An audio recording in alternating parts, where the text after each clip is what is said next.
Tá aqui. Beleza. Bom, como eu tinha conversado com vocês, a ideia... Peraí, tá entrando bastante gente aqui. Eu tô dando o enter, né, para todo mundo aqui. Admite, 3.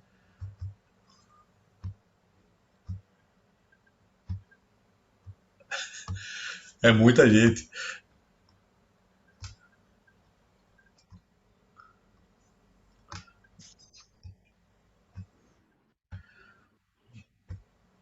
Quarenta e quatro.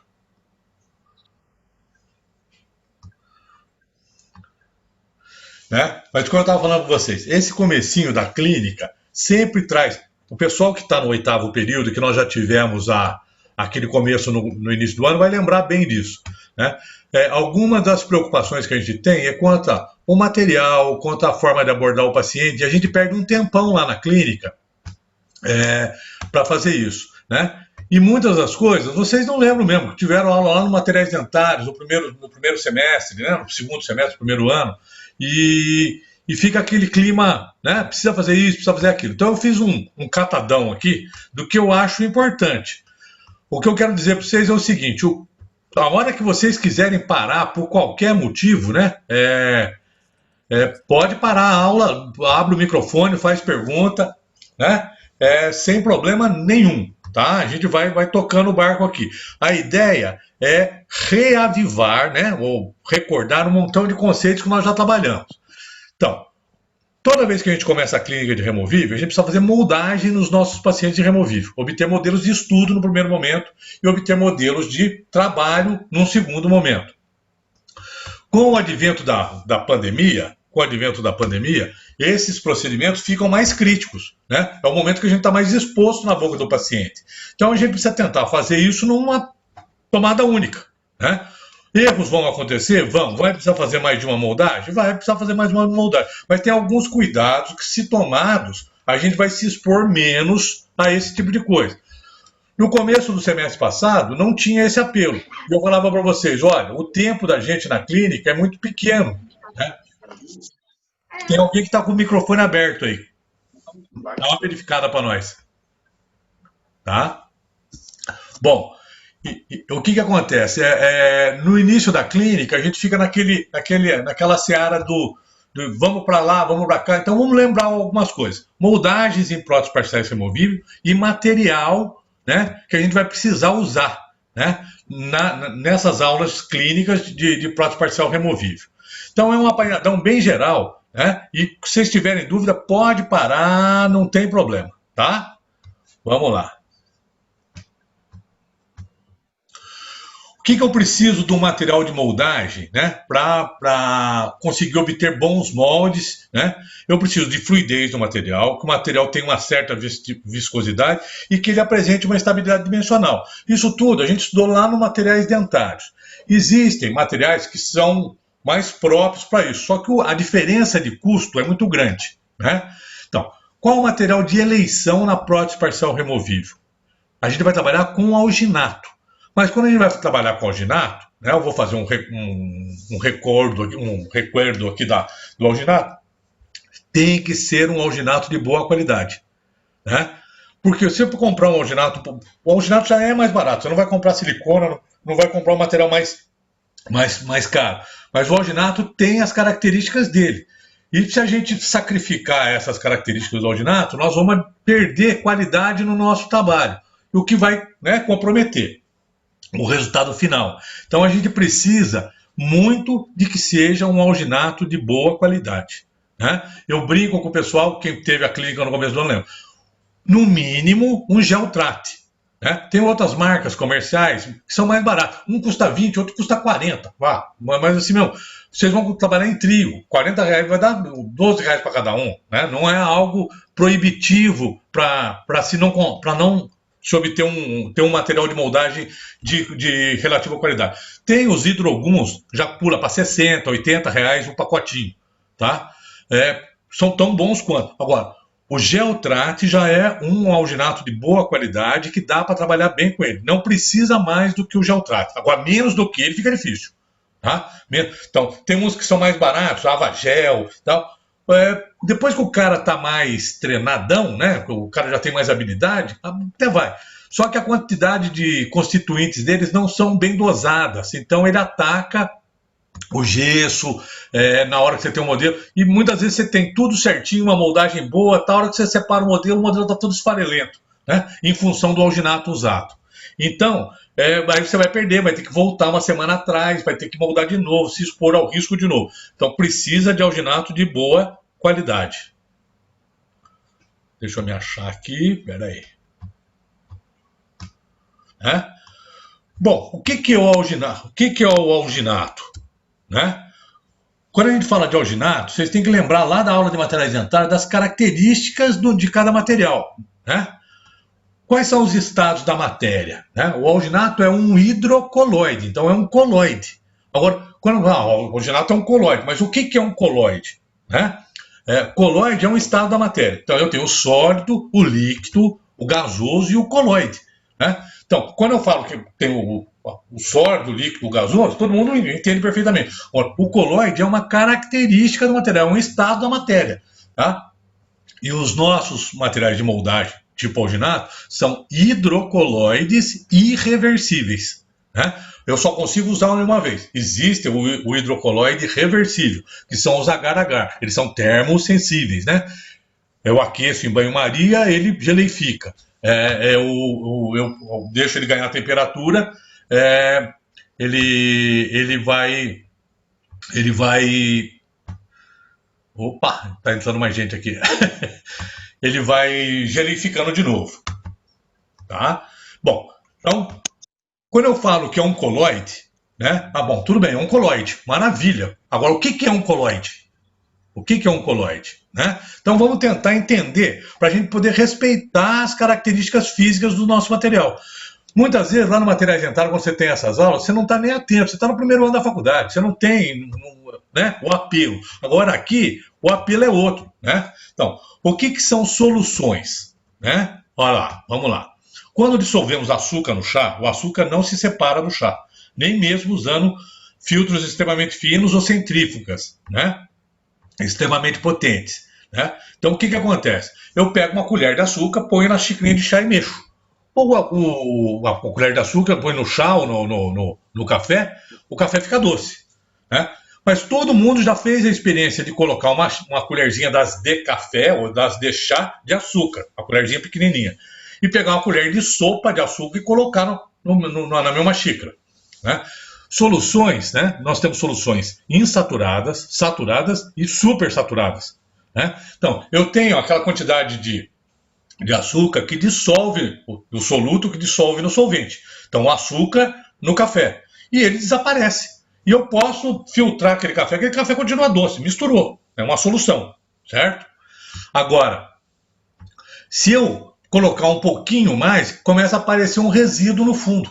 A partir do momento que reagiu tudo, que adoçou, não adianta eu ficar colocando, só vai ficar aquele melaço no fundo. Eu não consigo mais fazer reagir o solvente com o soluto. Então, isso é uma solução. Né? Então, o açúcar no café é uma solução, mexe. Né? Depois, a gente tem suspensões, né? Que é um outro tipo de estado. Suco de laranja. Eu compro o suco de laranja e põe na geladeira. Com o passar do tempo, o mais pesado vem para o fundo e o soro fica no sobrenadante. Todo mundo já pegou xarope que vai dar para criança, né? Vem escrito no vidro, agite antes de usar. Né? Não vem? Você dá uma chacoalhadinha no negócio para poder funcionar.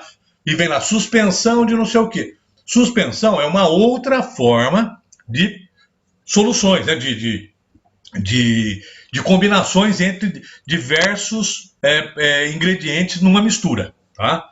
O sumo da laranja recém-exprimido também é uma mistura aparentemente homogênea, porém a polpa da laranja deposita-se no fundo do copo sob a ação da gravidade. Beleza?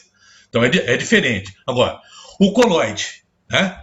O que é o coloide? É isso. Né? As substâncias não se separam sob a ação da gravidade, mas é possível separá-las usando filtros extremamente finos ou centrífugas potentes. Esta diferença quanto à separação é um reflexo da diferença do tamanho das partículas. Então, o que é o colóide? É um estado da matéria. Vamos dar um exemplo. O leite. Se eu bato o leite, eu tiro a gordura dele para fazer manteiga, para fazer iogurte, para fazer coisa, e o leite continua lá. Qual o outro exemplo? Sangue humano. Quando eu corto, sai um líquido, aquele vermelho, né? Só que todos nós sabemos que lá você tem macrófago, neutrófilos, eosinófilos, você tem uma série de células do soro sanguíneo. Quando eu olho aquilo, é uma coisa única, né? Agora, se eu levo ao microscópio, eu sei que tem eritrócitos, mastócitos, eosinófilos, toda aquela gama de coisas. Eu não vejo, mas eles estão lá. E eles têm pesos específicos diferentes. Por exemplo, quando eu preciso, por qualquer motivo, trabalhar o sangue, eu levo na centrífuga, centrifugo o sangue, tiro o soro ou tiro os elementos figurados do sangue para fazer plaquetas, ou concentrado de plaquetas, para fazer uma série de coisas que a gente usa na clínica de cirurgia, né? Então, por quê? Porque o sangue é fragmentado. O nosso alginato também é fragmentado. Quando eu olho, ele é uma coisa única, mas ele não é uma coisa única. Ele é um monte de substâncias com pesos específicos diferentes, junto e misturado. Quando eu olho, é uma massa, é um pó. Mas aquele pó tem partículas de diversos tamanhos. E que se eu não tomar cuidado, se eu pego o alginato de forma intempestiva, o que eu vou fazer? Eu posso estar pegando alguma coisa e não estar pegando outra. Né? Então, primeiro, eu preciso ter um material de boa... Oi?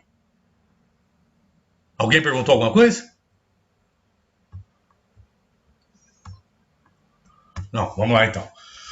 Então, mistura de uma substância dividida em finas partículas insolúveis, chamada fase dispersa, usualmente de dimensões entre 1 nanômetro até 1000 nanômetros, uniformemente dispersas no meio contínuo chamado meio de dispersão. E isso é um colóide. Então, quando você compra um pacote de alginato, você está comprando isso. Né? Mistura de várias partículas de tamanhos diferentes, tá? Que estão dentro do corpo. Agora, se eu deixar partículas de tamanhos diferentes parado, o mais pesado vai para o fundo primeiro, por decantação. Tá? Então, se eu pego um pote de alginato e deixo o pote de alginato um mês parado, né? O que acontece? A fase mais pesada do alginato vai vindo para o fundo e a fase mais leve vem para cima. Aí você abre a lata do alginato, enfia a conchinha e tira. Você não tirou o alginato, você só tirou aquela parte mais fina do alginato. Não é o mesmo material. E feito isso, uma vez, 2 vezes, o que resta dentro do pote não é mais aquela proporção que o fabricante colocou. A qualidade já está comprometida. Então, ou você tem um material e respeita o material para ser usado, para ter uma boa qualidade, ou você vai comprometer o seu trabalho a vida inteira. Tá? Deu para entender a importância do alginato? É um colóide, tá? Que vai, o mais pesado vai para baixo e o resto fica no sobrenadante. Né? Opa! Ó, 1 nanômetro, 10 a menos 3 micrômetro, que é 10 a 6 do milímetro. Então, são partículas muito pequenininhas. Então, a gente não vê. Mas isso está acontecendo. Né? A nível microscópio, você sabe que isso está ocorrendo.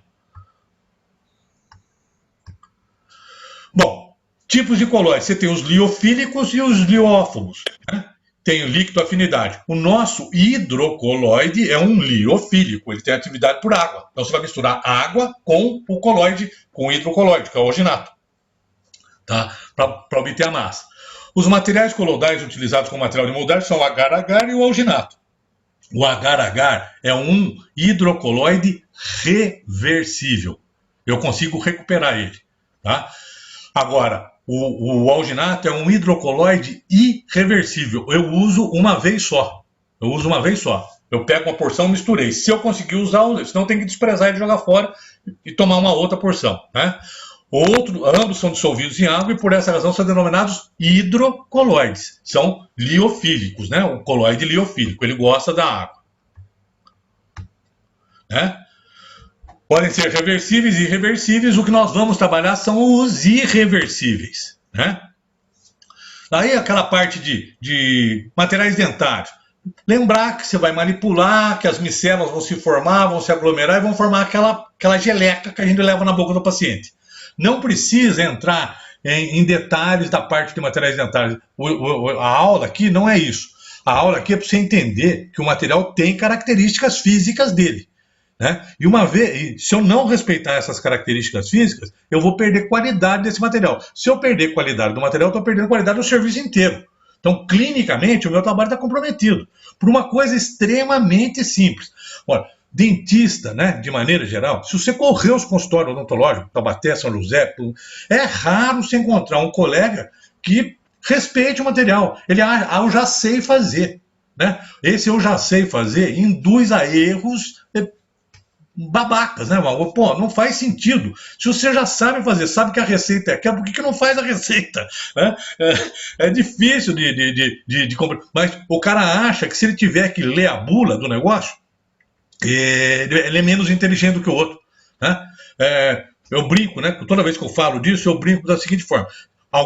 Não sei se todos são católicos, mas sou católico. Já foi alguma vez na missa, o padre rezou a missa de cor? O padre reza a missa todo dia, às vezes 2, 3, 5, 10 missas por dia. Toda vez que ele vai fazer, ele abre o missário dele lá e segue o ritual da coisa. Por quê? Porque é protocolo. O protocolo foi feito para ser seguido.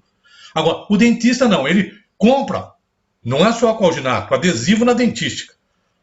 Compra a caixa bem bonita, aquelas fotografias do passo a passo. Primeira coisa que ele faz é jogar aquilo fora. Aquele monte de papel que vem lá. Ao invés de seguir. Depois falar, minha restauração salta. Salta mesmo, porra. Você não fez o que era para fazer, né?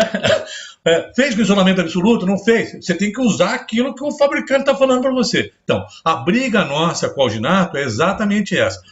Talvez por ser um material mais barato, a grande maioria dos colegas menospreza ele. Né? Então, daí depois não dá certo. Professor. Pois não. Então o senhor indica, toda vez que a gente for mexer no alginato, dar uma balançadinha no saco? Com certeza, com certeza. É o próximo slide. É o próximo slide. Tá? Isso chama afofar o alginato. Tá? Inclusive eu vou dar a dica para vocês de como tá na aula. É isso mesmo. Você precisa desde a primeira. Então, guardar aquele saquinho de alginato no fundo do armário e pegar na hora não dá certo. Não dá certo. Não é que eu sou chato. Né? Aí o pessoal fala, puta, cara chato. Meu, mas não dá. Se você não levar medidor de pó e de água na clínica, não dá certo. Você vai fazer 10 vezes a mesma coisa. E outra, você vai errar na primeira e vai comprometer a qualidade do material para todas as outras 30 que você tentar. Você sempre está introduzindo um erro. Por quê? Desde a primeira vez você já tirou errado. Tá? Então, isso é fundamental. Isso é fundamental. Tá? O agar-agar é usado muito em removível, mas no laboratório. Tá? Não é o nosso caso, é para duplicar modelo, né, de revestimento. Né? Substituindo o agar na Segunda Guerra Mundial, veio o alginato. Fácil manipulação, conforto para o paciente, né? E baixo custo. Isso principalmente. Então aqui está o alginato que nós vamos trabalhar com ele. Os componentes dele. Pessoal, isso aqui está aqui porque é dar uma aula de materiais dentários. Não vou perguntar para você qual a quantidade de alginato de potássio, percentualmente. Não é isso. A ideia é você saber que são vários componentes, né? São vários componentes, que todos eles têm pesos específicos diferentes e que, se eu deixar, aquilo vai decantar. O mais pesado vai para o fundo e o mais leve vem para cima. Né? O Geotrate, tá? É um material de boa qualidade. Não é o mais caro que tem no mercado, tá? Mas também não é o mais barato. Então, já que você vai comprar, compra um desse aqui. Não precisa, eu não ganho um centavo para falar da qualidade do material, mas se você tiver um material um pouquinho mais barato e ruim, você vai fazer 4, 5 vezes a mesma coisa. É isso que eu estou falando. O que custa caro na clínica odontológica, no nosso consultório, é o tempo do dentista. Se o dentista tem que moldar 3 vezes, ele gastou muito mais tempo. O que ele economizou no material, ele deixou de atender outro paciente. Entendeu? Então não tem almoço grátis, né? Isso não existe, tá? Isso não existe. Tá? Então, agora, tem outros materiais melhores do que o Geotrate? Lógico que tem. Os hidroguns, né? Tem os alginatos siliconados, tem uma gama deles, tá? Que são tão bons quanto ou até melhores do que o Geotrate. Agora, custo-benefício. O Geotrate está num limite muito bacana. Por isso que eu falo dele. Ele bem usado vai trazer resultados satisfatórios para nós na clínica, né? Ó, agora vai entrar o que perguntaram, né? Que a Rita perguntou. Tempo de armazenamento. No máximo 1 ano em locais com temperatura amena e baixa umidade. Professor, aquele alginado que eu comprei no material dentário no primeiro ano serve? Não serve. Não serve. Você comprou no primeiro ano, né? Materiais armazenados 1 mês a 65 graus tornam-se inúteis. Aonde dentista guarda material no consultório? Dentro do armário. Normalmente do lado da estufa. Se guardou 1 mês do lado da estufa, aquele alginado não vale mais. Não tem jeito, cara. Você já, tá? Então, normalmente, hoje não é mais estufa, hoje tem muito mais autoclaves, né? Então, melhorou. Mas durante muitos anos, a estufa era encaixada dentro do armário, né? Tinha aquele buraquinho para botar a estufa. Do lado tinha uma portinha. E onde que a gente guardava o material? Do lado da portinha. A estufa ligada a 180 graus o dia inteiro, 65 graus dentro daquilo ali era né? Então, 1 mês, né? Se armazenar 1 mês a 65, já está perdido. O cara fazia estoque, porque a inflação era grande, ele comprava 15, 20 pacotes e guardava para economizar, né? Não vai dar certo. Lembrar de colocar sempre em recipiente hermeticamente fechado, tipo Tupperware, né? Ó, fechadinho aqui dentro. E toda vez que eu for usar isso aqui, né, eu abro o pacotinho e coloco lá dentro, né? Eu vou pegar a latinha e vou umas 4, 5 vezes. Eu vou afofar o meu alginato. Para que quando eu entre com a conchinha, né? O dosador, que todos devem ter na clínica. Todos que eu digo, não precisa todo mundo comprar uma. Vamos atender em trio? Vamos. O trio tem que ter grau, espátula e medidor de pó e de água. Não dá para fazer no olhômetro. Não dá para fazer no olhômetro. Tá? Mas daí, na hora do pega pra capar lá na clínica, eu viro chato, né? Não tá fazendo. Você tem que falar que tá fazendo errado na frente do paciente, o aluno não gosta. Então, estamos conversando. Os anos anteriores, não dá tempo de dar essa aula, a gente já vai para a clínica. Então, qual é a grande vantagem de a gente poder ter esse bate-papo antes? Todos estão sabendo e a gente está conseguindo, né, uniformizar. Precisa ter. Tá? Mas eu não tenho, mas precisa ter. Sem o material não tem como fazer. Então o material deve ser afofado, como a colega perguntou, né? Controle do tempo de geleificação. Aumentar o tempo de trabalho, né? Põe um pouquinho mais de água. Não, né? Não dá. O que você pode fazer é alterar a temperatura da água, né? Ou do ambiente, ligar ar-condicionado no consultório, ou deixar tudo, né? Aí na clínica, quando está muito quente, o que eu falo? Vai no bebedouro e pega a água geladinha do bebedouro. Pega no medidor, pega a aguinha do bebedouro e faz o alginado com aquela água gelada. Melhora a sobremaneira. Você ganha 15, 20 segundos de tempo de trabalho. Tá? Aí dá, porque você não altera a qualidade do material. Agora, se você, proporção água-pó, não pode. Vou botar um pouquinho mais d'água para ficar um pouquinho mais fluido. Não. 1 colherinha para 1 medida de alginato. 2 colherinhas para 2 medidas de água. 3. Não precisa usar mais do que 3 medidas em qualquer boca que você for moldar. Tá? Lógico que toda regra confirma exceção. Pode ser que um dia você precise usar, mas 99% dos casos, 0,9, você vai usar no máximo 3 porções de alginato para bolo. Aquela bocarra, né? Você vai usar 3 porções. No comum, 2 porções moldam qualquer boca. Então não precisa jogar material fora. 2 porções de pó para 2 porções de água, misturado, dá perfeitamente para tocar o barco, né? Tá aqui o slide que eu falei, ó. Diversas fases. Tem que afofar a lata. Tem que, né, pegar lá. Agora, se você pega aquele pacotinho, tá preso com aquele prendedor de roupa no fundo do armário, tudo amassado, leva para a clínica e vai querer fazer aquilo, você acha que a chance de você afofar é grande? Né? É só pensando, né? É difícil. Só que quando eu afofo e abro a lata, não sei se vai dar para perceber aqui, ó, sai uma fumacinha aqui em cima.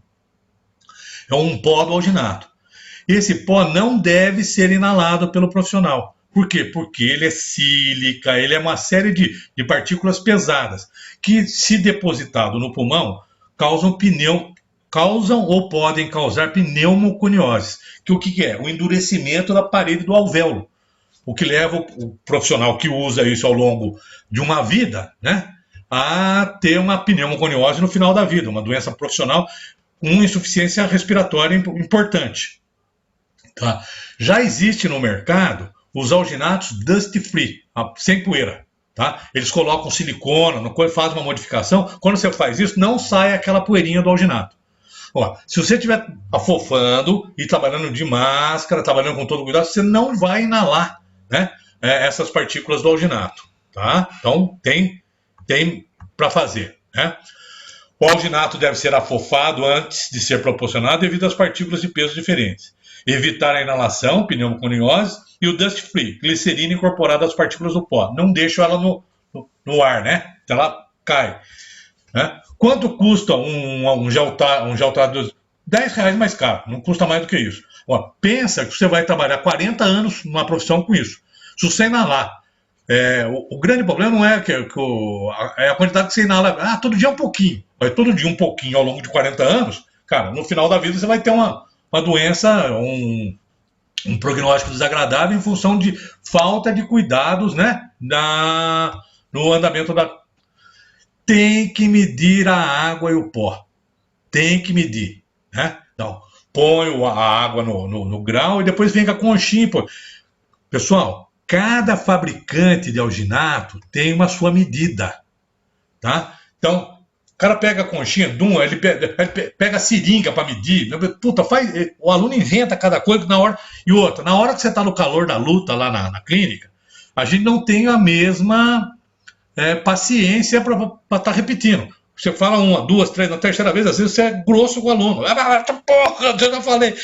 Não que vai ficar... Né? Então, mas a gente está chamando a atenção de vocês. Quando for comprar o alginato, pede para o cara da dental dar o dosador para você.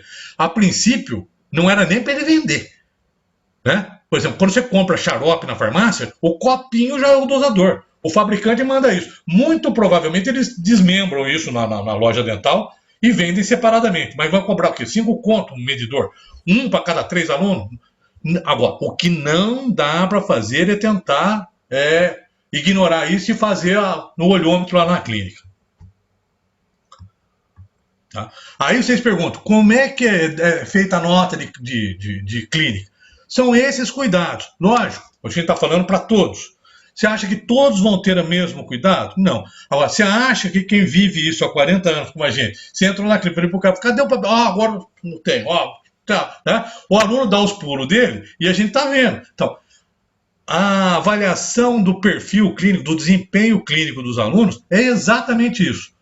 Quando você chega no equipo, e normalmente o que ocorre na clínica, né, isso também é interessante falar, o aluno fica naquele afã de querer atender o paciente dele, né? Aí chama você, a hora que você chega fala assim, cadê o material? Agora eu vou buscar. Aí você tem que parar aquilo, voltar no equipe do outro para começar a fazer. Aí ele foi lá, pegou, você está no equipe do outro, ele começa a achar que ele estava na fila primeiro. Agora, se você chegar no equipe e tiver tudo prontinho lá, a coisa flui bem. Agora, né? Então, é isso que é o desempenho do aluno que a gente procura avaliar. Tá? O pó vertido sobre a água, manipulação, né? Olha lá, vai formando uma massa grossa, não fica aquele mingauzão caindo. Se você virar isso aí, não cai do grau. Né? 45 segundos ao minuto, espremendo a massa contra as paredes do grau, executando rotação constante e intermitente. Tá? Olha lá, você puxa, a massa vem inteira, não tem aquele negócio de... Né? Aqui, eu brinco na clínica, né? O alginato fica diarreico, né? Então, não, ele é um cremão, é uma coisa, uma massa consistente. Né?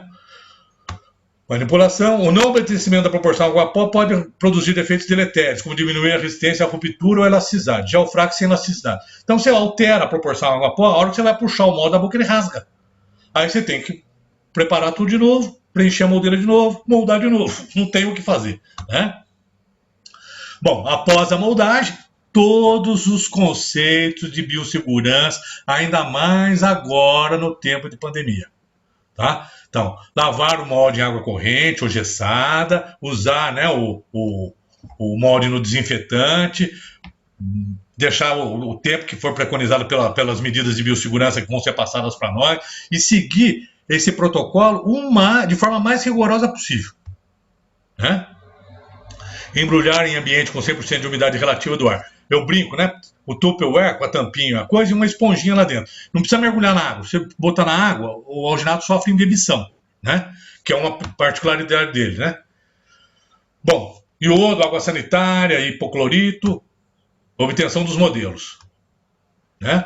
Manter um molde em ambiente com 100% de umidade relativa. O que é a umidade, 100% de umidade relativa? Uma atmosfera em que esteja úmida sem estar molhada, né?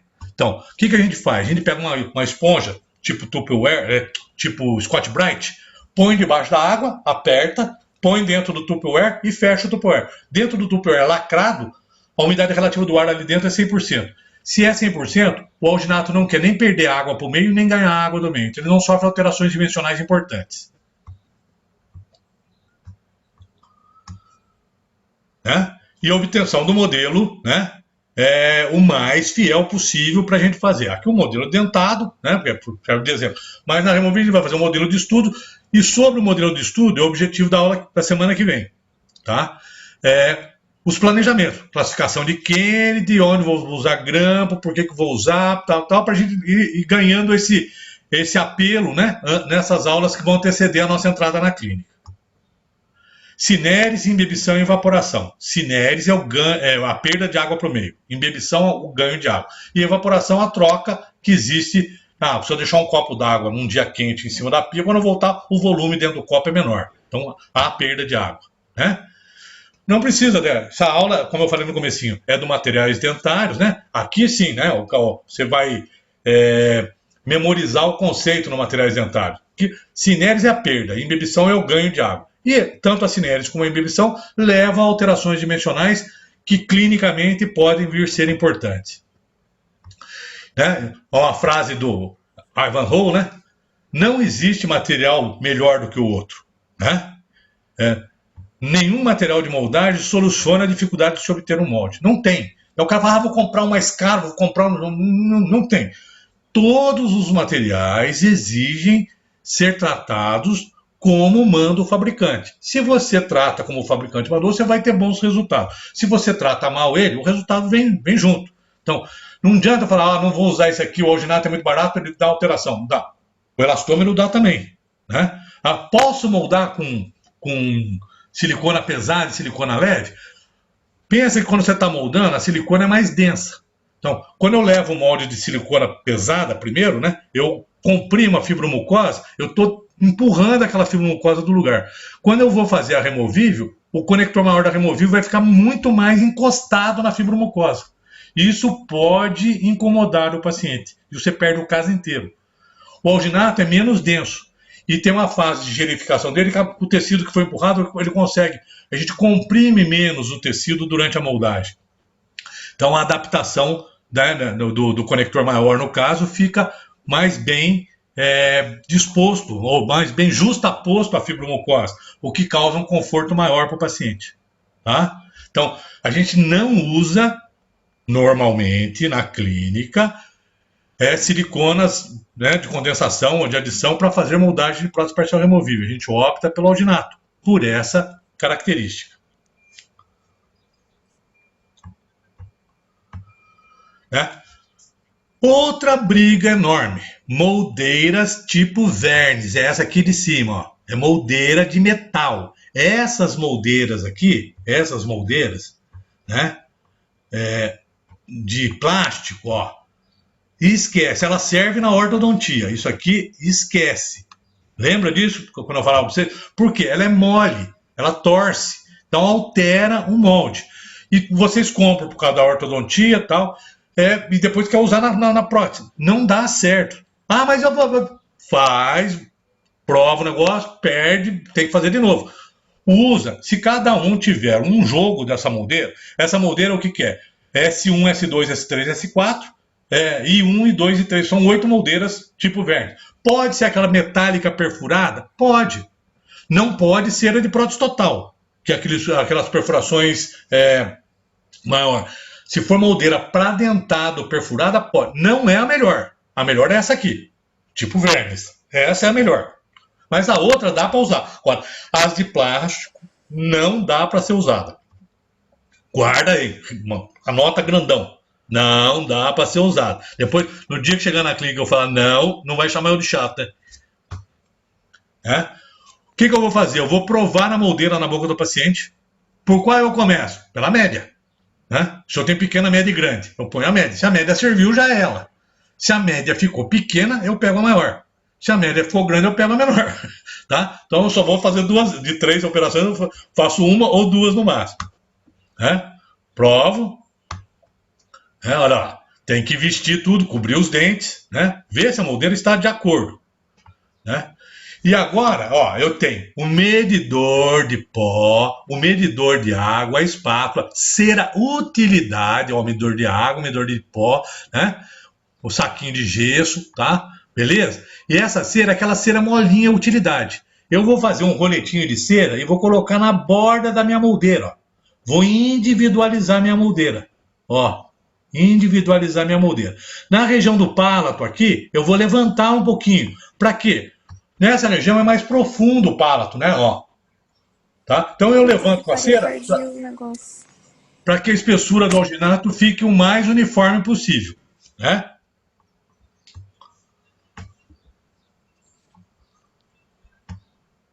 Olha lá. A moldeira com a cera, dando todo o contorno, individualizando o contorno.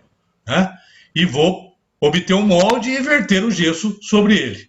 Moldando o inferior da mesma forma, prova a moldeira, verniz,